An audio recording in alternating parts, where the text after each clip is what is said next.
Hi, ladies and gentlemen. My name is Tosin Kolawole, and I welcome you to my climate story with Tosin. Um, my climate story with Tosin is a platform where um, we get people who are living on the front lines of climate change to share their perspective on how and the different ways that global climate crisis is impacting them, how it's affecting their families and the communities that they live in. And also, what are some of the local responses that either they're leading on the and so for today, we were so blessed to have with us Ezekiel Nyanfor, who is the founder and the executive director of the Liberian Youth for Climate Actions. Yeah. Thank you for joining us, Mr. Ezekiel. Thank you, Tosin. Thank you very much. Great. So, by the way, just briefly, can you introduce yourself? Who is Ezekiel? Okay, thank you. I'm so happy to be on this platform. My name is Ezekiel Nyanfor, and I'm from Liberia, west coast of Africa. And I'm the founder and the executive director of the Liberian Youth for Climate Actions, a youth-based NGO residing in Liberia. And also, I'm a youth ambassador of FD Network, which is the world's largest environmental movement founded since 1970, and it has a headquarters in Washington, D.C. And myself, as I'm also a youth ambassador for climate in Africa, organized by Climate Change Opportunity as well. So I'm glad to be on your platform. Thank you. But by the way, how come you started working on climate change and environmental issues? What was the inspiration for you? So I never got informed about climate change ever since.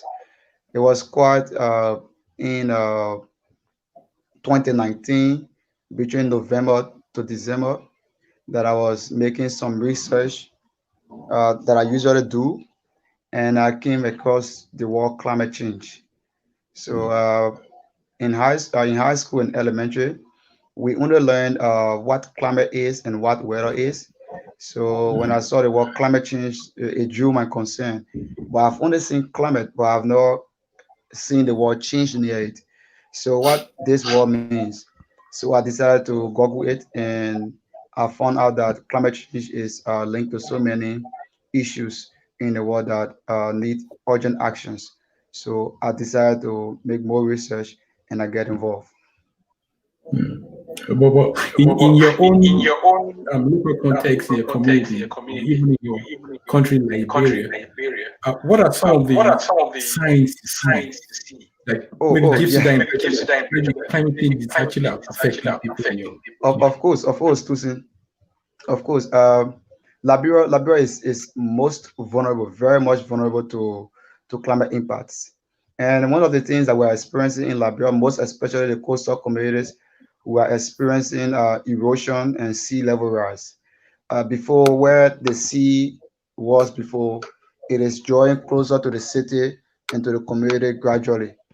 So as well as we are experiencing heavy thunderstorm in Liberia, recently in the month of March to April, we experienced a very strong thunderstorm that destroy people houses and their businesses. Even within my community that I'm residing in, my neighbors were also affected. And what made my house never got affected, it was because of a tree that we planted near the house. It was that tree that saved us. But majority of the houses in my community was badly affected.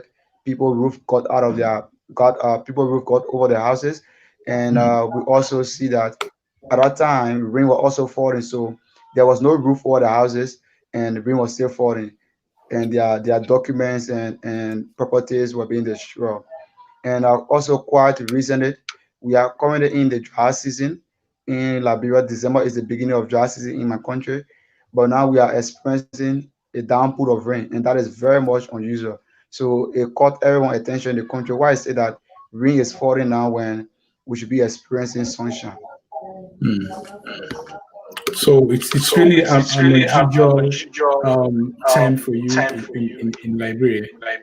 Yeah, very unusual. We shouldn't be experiencing rain now, but we are experiencing it. So currently now, people are confused when to leave their house. But you'll be expecting rain maybe a few hours from now. That when you wake up in the morning, you know that you in your mind that you know that rain won't fall, but there will be no rain. But as you go to work, coming back, then you see the whole weather change and rain start to fall. Even farmers now having confusion with the season, what they are expected to do now, whether they should continue clearing their bushes and burning grasses, or whether they should plant.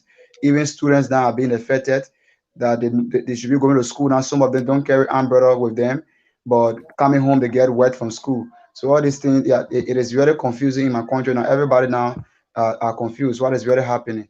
So we are there to tell them that these things are not normal. They are caused by the changing climate. Wow. So can you share with us some of the responses you've received? Are people in your efforts to maybe connect some of what's happening now to climate change? Do people believe it's actually caused by climate change, or what's been some of the feedback you get? Yeah, Tusi, you know that it will be very difficult for someone to just believe what they don't have idea on and what they are not aware of. So informing people that these things are caused by climate change and knowing that they don't know what climate change is very hard to get them to believe in what you are saying. So practically what we tell them is now that you are experiencing rain and you should be experiencing sun, do you think that this is normal? Is that how the season was before? And majority of them say no. We think there's something wrong somewhere, and we tell them that it's because of climate change that these things are happening. So some of them they are getting to believe that normally what is happening is not what should be happening. So there's something wrong somewhere, and that is what we're trying to show them that what is wrong somewhere is about the changing climate. So that is making them believe the situation now. And do you feel that people are empowered, or people feel like, well, it's something that if they make some effort, it's resolvable, or it's just something they feel like more than whatever effort is needed, it's very hard to change the scenario of what's happening? Yeah, Tuesday, you are right. People now, some of them believe that when they get the technologies, when they get the information, and when their capacity are built, they can also make a difference in the fight against climate change. And there's where I come in with my team from the Liberian for Climate Actions, and we are giving them hope. We are giving them the hope that what is happening can be resolved. We are making them to think positively that these things that are not normal, we can still find solution to them. And they are giving all their ears that yes, when we have the ideas, when we have the knowledge, and we can resolve this issue. Amidst all the changing climate, we can turn all these challenges that we are seeing around us into opportunities that can also bring a difference in our country and in the world at large. So they still believe that there can be a difference, there can be a solution, and we are showing them the solution. And when majority of them have those solutions, most especially our local farmers that are really confused now with the changes in our season patterns, we are telling them that yes, your the season that you normally plan according to what you watch the weather. You look at the weather and you try to work along with the weather, and now the weather is changing. So there is no sign that they can see now that they should be able to do this and do another thing. So we are telling that even though things are happening differently, but with these changes, this is what you can do, and this is what you cannot do. So they are hoping on us, and they need more knowledge to see. They really need more knowledge. and they need to be aware of these things. Without the awareness, there will be a serious problem in our harvesting, our planting process in Liberia. There's a serious problem wrong with our water currently. Even this morning, I left my house, and I never carry an umbrella, and I was going to a meeting, and on my way on the motorbike that I was riding, the rain just came down, just that it just came down, just pulled down, and it was quite embarrassing for me, and also those that were going to work without no umbrellas, and they were on bike. So you see that the motorbike had to park along the road and wait for the rain to stop. By the time the damage has already been done, my clothes are already white, and other people's clothes are already white. We just have to live on and move on like that.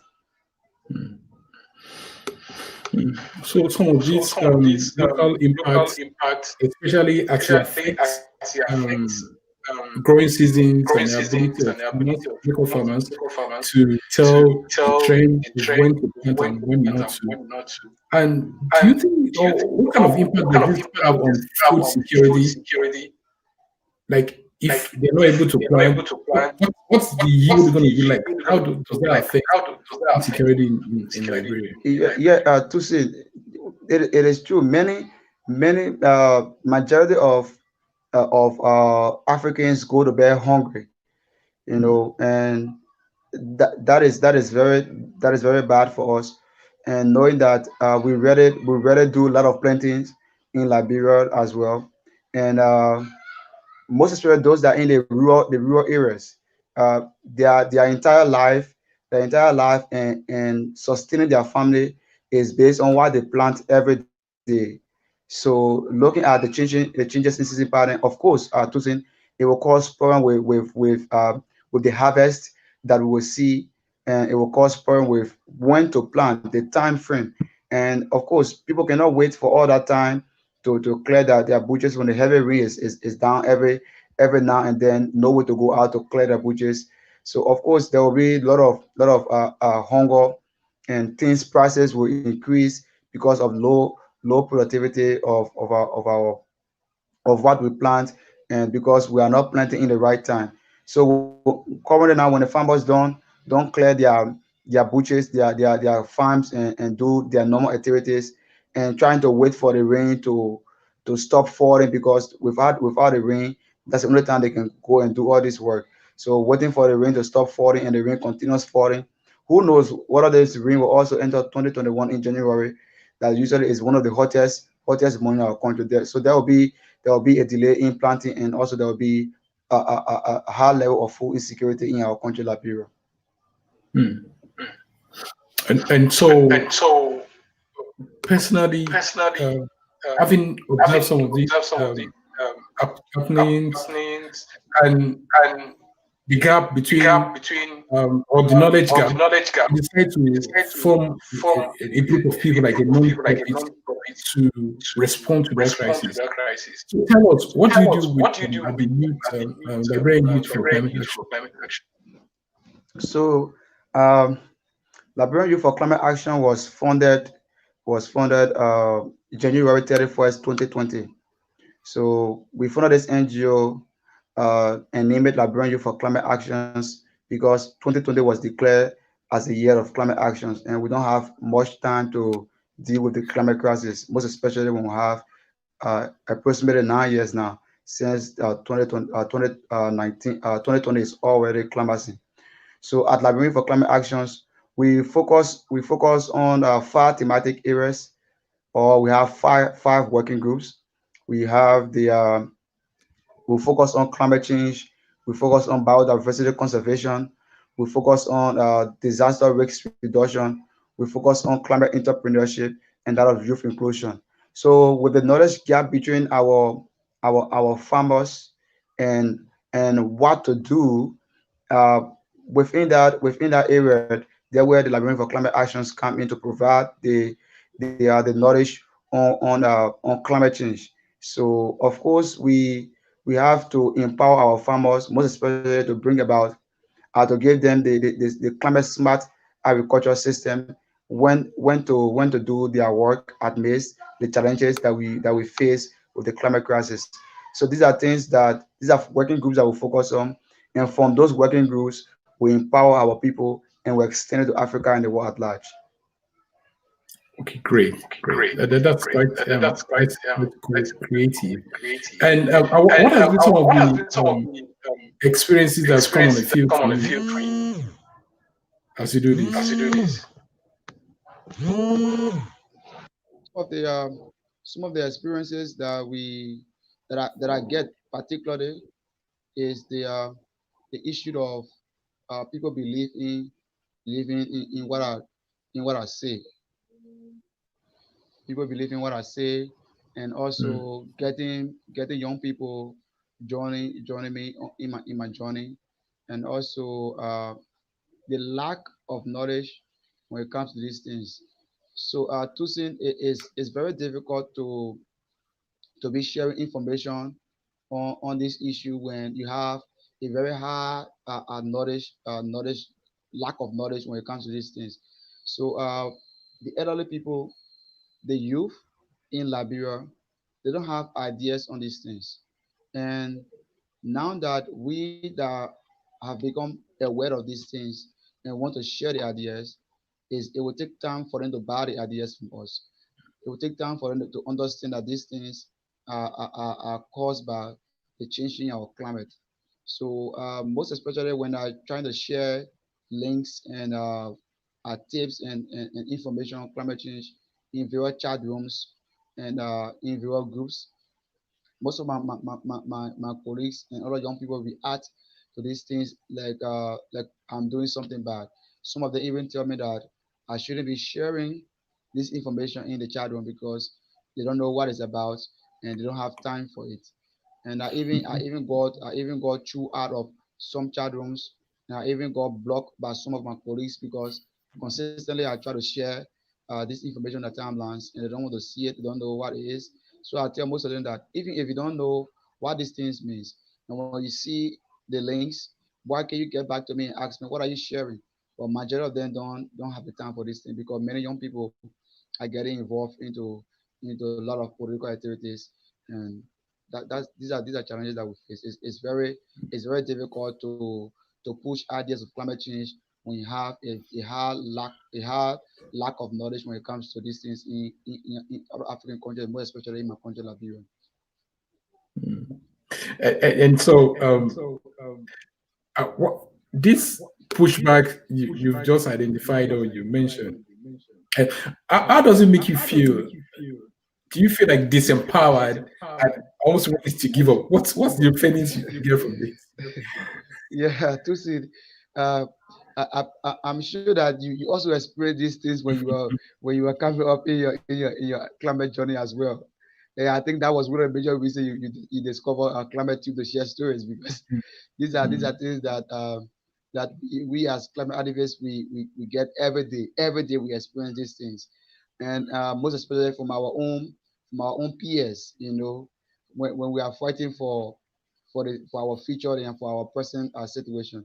So I look at it as a means of motivation to me to see, because knowing that the reaction from the people, most especially uh, young people, that should be more concerned about these things. Looking at the reaction from them, it tells me that I should do more. It tells me that I have more work to do. It tells me that the Librarian for Climate Actions have more things to do, especially that someone will react negatively to things that you want to solve. So when I see the reaction from some of my colleagues, like don't post this information here. Take your climate change business from here, Ezekiel. Whole day you talk about climate change. What is the profit? Then I say to myself that this guy is not reacting because he don't want the information. He is reacting because he don't know the causes and the consequences that we will face. He is reacting because he is ignorant to what is happening. And he is reacting because there is no knowledge. So I need to impart knowledge in more people, in more young people, and a larger population in Liberia so that people will start to react positively towards climate change information. Well, thank you for that. The way you viewed it, and knowing fully well that it wasn't actually born, or that those negative pushbacks were not born from just the fact that you just didn't want to see your face, but just like it means that you need to do more to create more awareness and help people to tie some of the local environmental experience they're getting to climate change, and that way, once they begin to or have the understanding and have the buy-in, it's very easy for them to respond and respond well. And you actually lead a group of young people to do this. Why? I mean, I wonder, you're a young person and you're leading this incredible change. What makes you feel like you're capable to do this? As a young person, sometimes there's that sense of inadequacy that it should be led by people who are older than you. But you were not seeing enough leadership from the elderly people, so you decided to do something about it. What made it? What was that inspiration for you? Yeah, to see, when I make the research on climate change, one thing I found out that really got me into this was my generation is the first generation to experience the severe effect of climate change, and we are the last to solve this crisis. That statement is a frightening statement. It's a statement that should get every one of us pushed to the wall to make sure that we don't fail this present generation and we don't fail the future generation. So can you imagine that we are the first to experience the severe impact of climate change, the negativity of climate change, the consequences of climate change? All these things that happen every day in our communities, in our daily life. There is no boundary for climate change. There is no limit for the consequences. Now that we have postponed COP26, we cannot postpone the impacts of climate change. It is happening in Liberia. It is happening everywhere. So I cannot just sit back and watch my future, my present condition be affected by this, and most especially my future. From now to 2050, I will be around 70 years old, 70, 75, 76 years old. I will not have the energy anymore to work and to act. If I have the energy now, if I cannot protect my present, I should protect the future of my children to come. Because tomorrow, too soon, I will be posed with a lot of questions when I feel this fight. I will not have answer to them when I feel this fight. I will not have the face to even stand even young people when I feel this fight. I must create a face now that I will boast tomorrow that we are the heroes and heroines of the fight against climate change. And I'm very positive. I'm very optimistic that this crisis will be solved by us. The leaders in our various countries at the international level, just mean to say they don't have the power, they don't have the innovations, they don't have the strategies and the creativity to solve this problem. They need me, they need you, they need us. Without us, they cannot survive, they cannot fight, they cannot win this war. Because my generation, we have so much creativity, energy, and strategies and innovations within us. These innovations are needed by everyone. That what I can always say, the fight against climate change, the change that we want to see will not come from leaders, both national and international. It will come for us, we the young people, you and myself. Wow, that's quite an inspirational speech you've just given, and also a sign of a good sense of responsibility on your part. I mean, you acknowledge the fact that uh, climate change presents threats, both your immediate present and also to the future. And you didn't want to just sit on the sidelines and watch what's happening. I saw you decide to. Go on. I don't want to say it, Tosin. I don't want to say it. Why should I say it? Tosin, when I'm seeing everyday effect of climate change in my country, why should I say it? When I experience the roof of my neighbors' horse or their horses are being roofless by heavy storm that we have never experienced before in Liberia. When I see people are running everywhere amidst the COVID-19 pandemic, where people shouldn't be moving from one location to another location, we should be experiencing social distancing. And amidst all this restriction of COVID-19, we experience the heavy thunderstorm, the impact of climate change. And people roof from the houses were all over the places. And now people have to take each other in to come into to your neighbor house to sleep. People have to accommodate each other. In case those people you are calling into your house or your homes, they are affected by COVID-19. It means that the coronavirus pandemic the virus will be spreading all over. So no one could look at their friend and say, I will not take you in. People start to take people in, like refugees in their own countries, like refugees. Then I should sit and look at these things when I'm aware that it is caused by climate change. When I know that in the morning I shouldn't be experiencing rain, and I'm experiencing hard downpour of rain, should I sit and watch? Should I sit and watch the local communities, coastal communities in Liberia, the West Point, the Nukutan belt, and seeing that the sea is getting to their homes every day? A school located on the coastal belt of Liberia called Ditwe. Students go there to learn, and now the sea is at the front of the school. Few years from now, that school will be carried away by sea erosion, by sea level rise, and many children will lack access to education if that school is gone. We have infrastructure that we are trying to develop in Liberia, and my country, especially, is a coastal country to see. Liberia is a coastal country. We lies on the west coast of Africa. Sea level rise, coastal erosion is a heavy threat to us. And our capital city, Liberia, will be impacted severely by these things. I have to rise up. I have to stand up. I have to do something. If I cannot do everything, I must do something.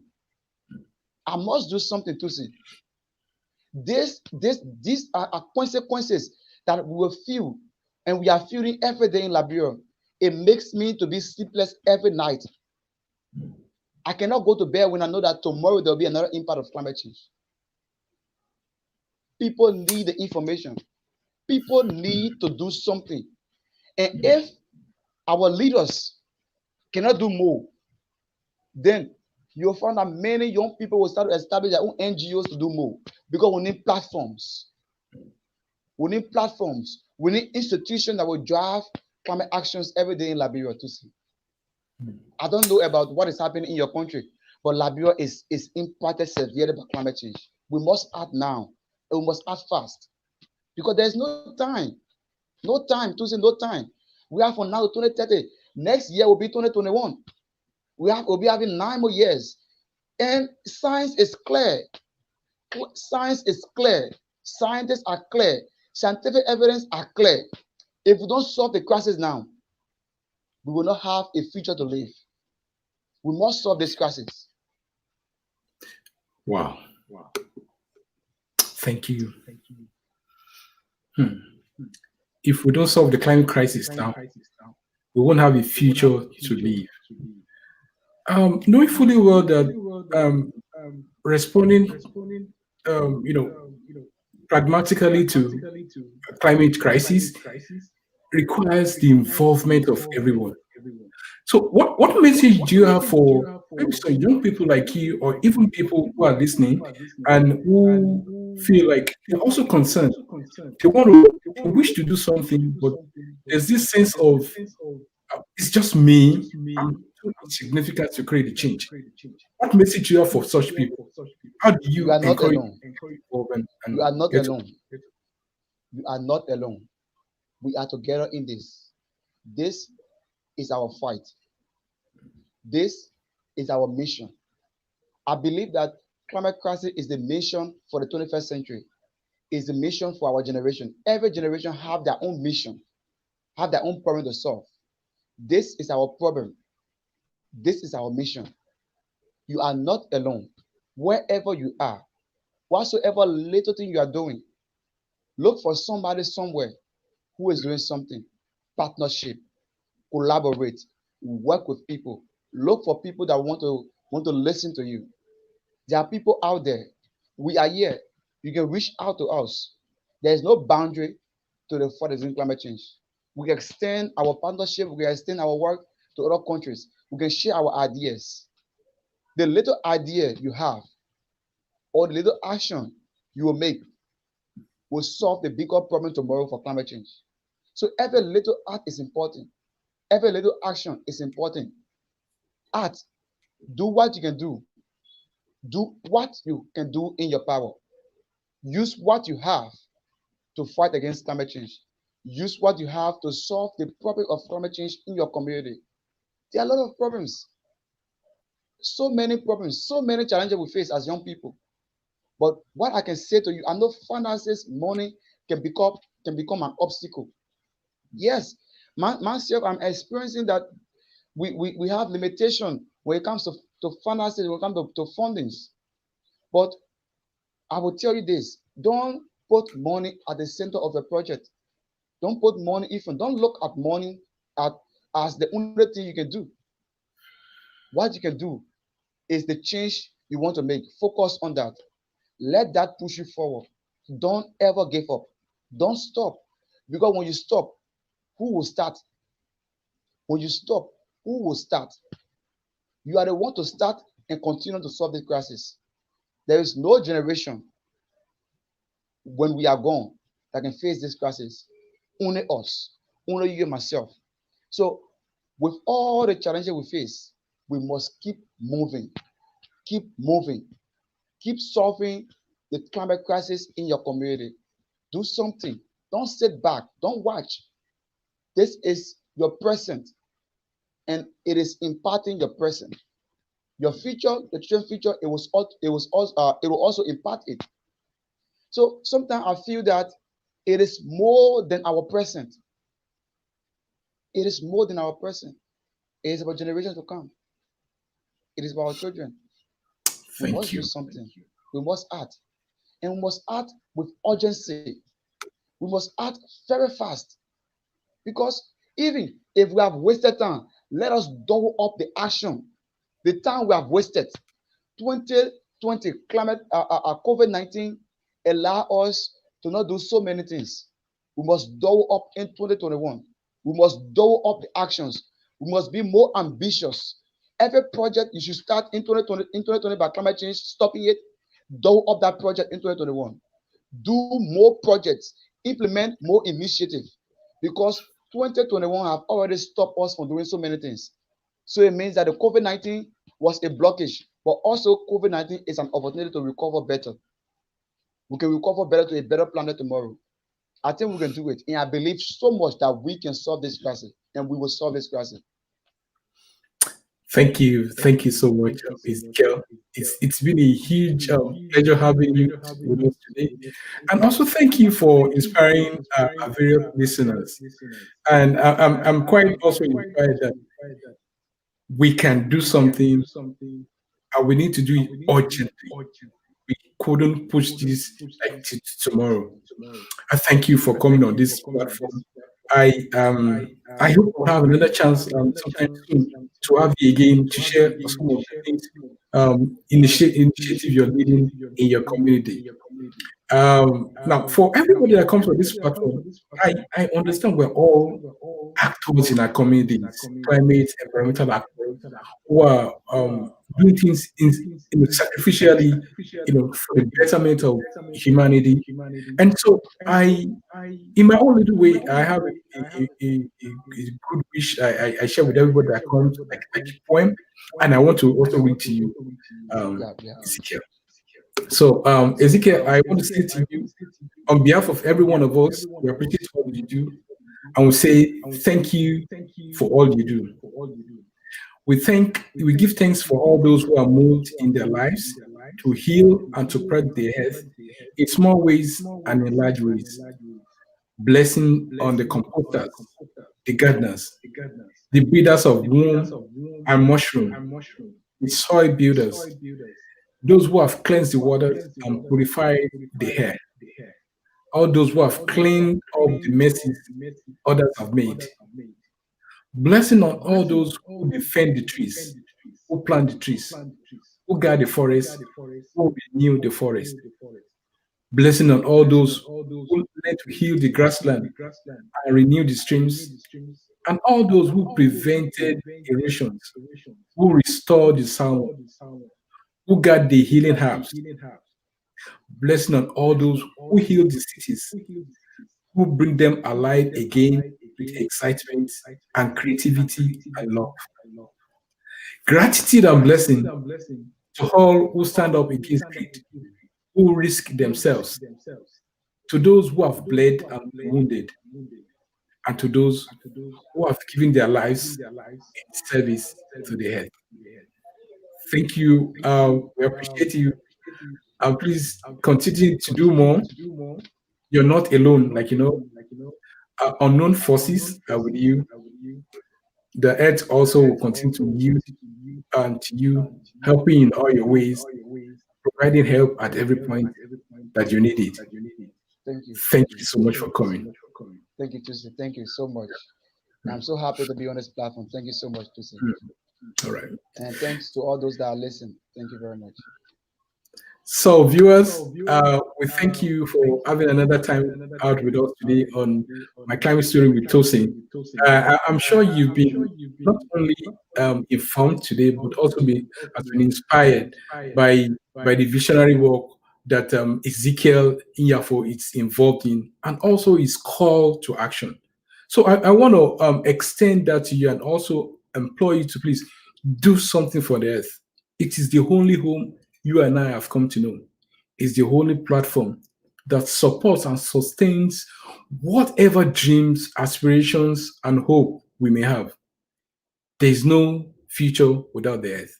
So please go take care of the earth, respond locally and respond globally to all actions that is needed to mop up carbon in the atmosphere, to reduce causes of climate change, and help communities, frontline communities who are vulnerable but yet do not have the resources to respond to this climate impact, help one way or the other that you could. We appreciate you. Thank you for joining us. And until come your way again next week, please remember, subscribe to our channel, share with your friends and family. And until then, be good and stay blessed. So till next week, bye-bye.